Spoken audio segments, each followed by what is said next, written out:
Chainsaws screamed through my backyard while I sat trapped at work, unable to stop the destruction happening at home. I raced home to find 3 50-year-old oaks reduced to jagged stumps, sawdust scattered like ashes across my lawn. Denise Whitfield, our HOA president, stood smiling on my property, clipboard tucked under her arm like a trophy. I'm Maria Alvarez, single mom of 2. And those oaks were my late husband David's final gift to our home. Denise had run our HOA for 11 years, ruling Maplewood Estates like a queen with a laminated rulebook. Neighbors whispered about fines for mismatched mailboxes, wrong shades of beige paint, and grass cut a 1/4 inch too long. Nobody challenged her openly. Her husband sat on the county zoning board, and people feared quiet retaliation. I kept my head down for 3 years, paying dues on time, trimming hedges exactly as her newsletters demanded. My oaks had grown from saplings David planted the week our son was born, now towering proudly over our roof. Denise had mentioned those trees before, calling them an eyesore blocking the neighborhood's curb appeal, during a spring meeting. Then came the letter, a formal violation notice claiming my oaks exceeded the HOA's newly revised height restriction, 22 feet. The bylaws suddenly said, though my trees had stood taller for over a decade without complaint. I called the HOA office, confused, since no such height rule existed in the documents I'd signed at closing. The board updated policy last month, Denise said sweetly, though I never received any notice of that change. I demanded proof, and she promised to mail the amended bylaws, a promise she conveniently never kept. Weeks passed with no bylaws, only more notices stacking up, each threatening steeper fines for non-compliance. I hired an arborist, who confirmed my oaks were healthy, code-compliant, and predated any supposed restriction entirely. Armed with his report, I attended the next HOA meeting, ready to defend trees that meant everything to my family. Denise cut me off mid-sentence, banging her gavel, insisting new business didn't include resident complaints that evening. Other neighbors exchanged glances, clearly familiar with this pattern, but nobody dared speak up beside me. After the meeting, a woman named Priya pulled me aside, whispering that Denise had a personal reason for hating my yard. Her house backs up to yours, Priya said. Those oaks block her view of the lake she brags about. Suddenly the height violation made painful sense. This was never about rules. It was about Denise's water view. I requested the board's meeting minutes proving the bylaw amendment, citing my rights under our state's HOA transparency laws. The HOA secretary, nervous and apologetic, admitted no vote had ever actually happened on tree height restrictions. I recorded that phone call, my hands shaking, realizing I finally held real evidence against Denise's lies. Denise found out I'd been asking questions and left a voicemail warning me to stop stirring up trouble. Her tone had shifted from saccharine sweetness to something sharper, almost threatening. Beneath the polished HOA president veneer, I contacted a local attorney who specialized in HOA disputes, and she agreed my case looked genuinely promising. Document everything, she advised. Karens like this always slip up eventually, and paper trails don't lie. I began photographing every notice, saving every voicemail, building a quiet case Denise didn't know existed yet. For 2 weeks. Strangely, nothing happened. No letters, no fines, no run-ins with Denise at the mailbox. I let myself relax slightly, hoping maybe reason, or fear of legal exposure, had finally reached her. My kids played under the oaks again, and I almost believed our small, ordinary peace might actually hold. I even waved at Denise across the street once, and she offered a tight, unreadable smile back. That silence, I would soon learn, wasn't peace at all. It was Denise quietly planning something far worse. On a Tuesday morning, while I drove my kids to school, a landscaping crew arrived at my address. They carried a work order signed by HOA management, authorizing removal of hazardous overgrowth at my property. My elderly neighbor, Mr. Castillo, ran outside waving his cane, shouting that no homeowner had approved this work. The crew, following instructions, ignored him and fired up their chainsaws exactly where my oaks stood. By the time I raced home from the school drop-off, only 2 trees remained, half stripped bare. I screamed at the crew to stop, but the foreman just shrugged, showing me Denise's signature on the paperwork. She said it was urgent. "Ma'am. Storm damage risk. We're just doing our job," he told me flatly. Storm damage was a lie. My arborist's report, dated weeks earlier, proved every tree was perfectly healthy. I called the police, who arrived confused, unsure whether this counted as vandalism, theft, or a civil matter. Denise appeared moments later, feigning shock, claiming she'd authorized routine trimming, never full removal, blaming a miscommunication. But the work order in my hand clearly stated removal, not trimming, in Denise's own unmistakable handwriting. The officer noted the discrepancy, took photos, and told me I now had grounds for a formal complaint. That night, my son cried, asking why Denise had killed Daddy's trees, a question I couldn't answer honestly. I posted photos online in our neighborhood group, and comments flooded in from other Denise victims immediately. One woman shared how Denise fined her for an unauthorized wheelchair ramp built for her disabled veteran husband. Another described Denise blocking a family's request for a small pool, then approving an identical one for herself. A pattern emerged in the comments. Denise punished dissenters and rewarded loyalists, collecting unexplained special assessment fees. Someone mentioned Denise's husband's landscaping company had somehow won every HOA contract for the past 6 years. That detail lodged in my mind. The same crew that cut my trees worked for her husband's business. I dug into public records and confirmed it.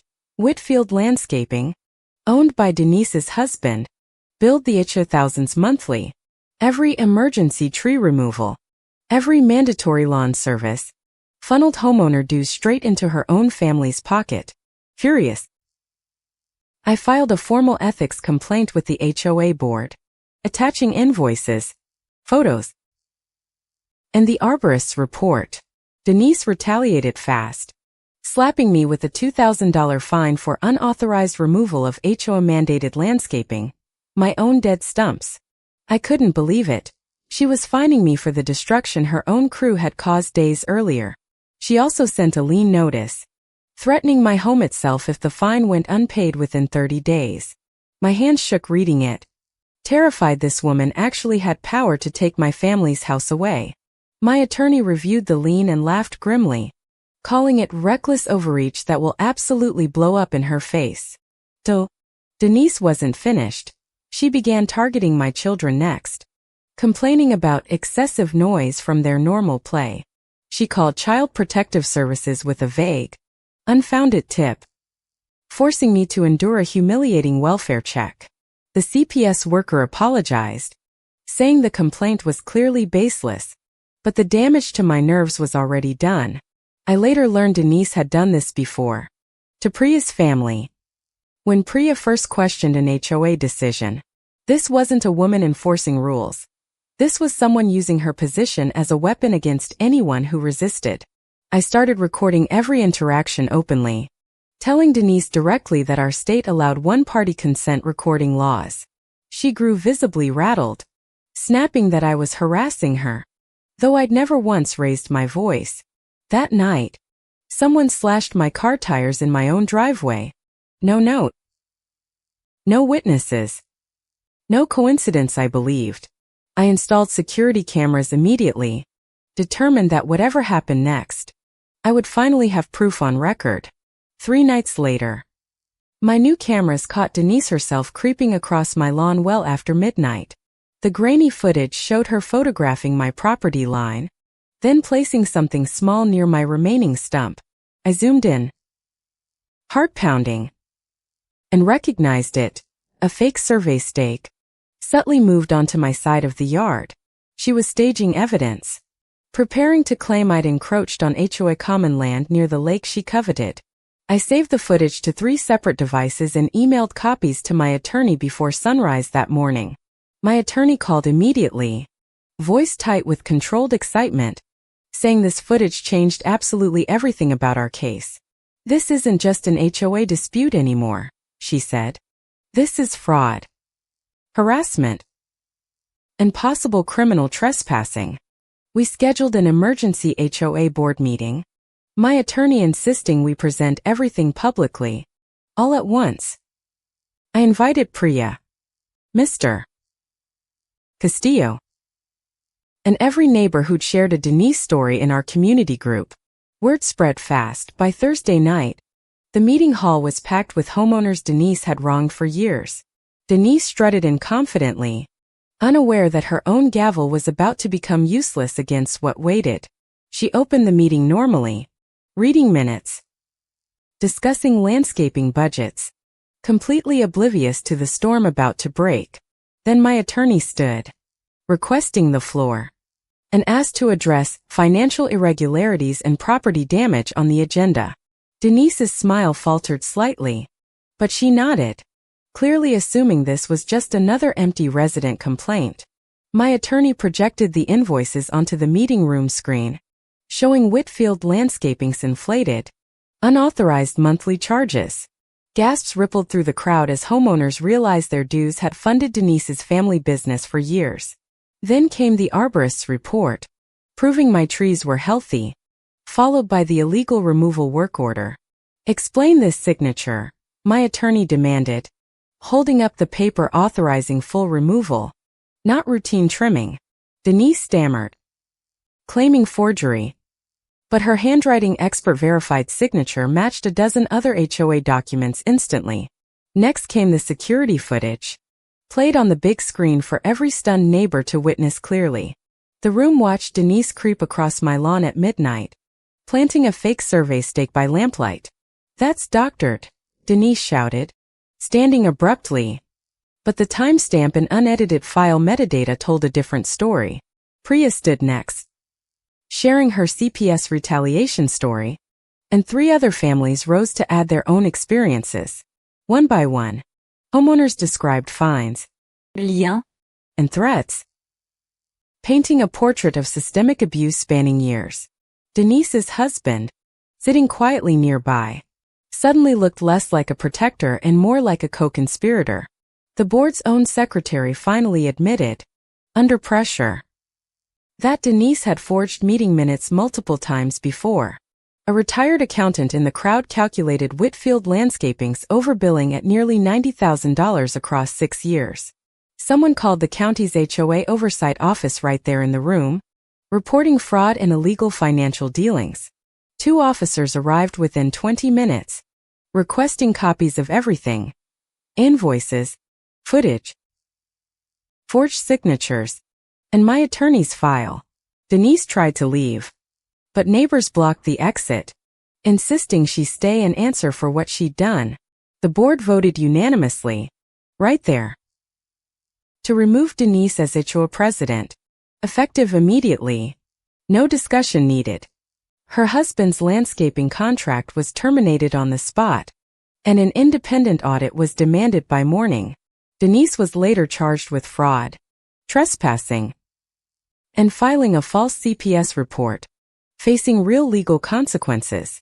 My $2,000 fine and lien were voided instantly, and the board issued a formal written apology to my family.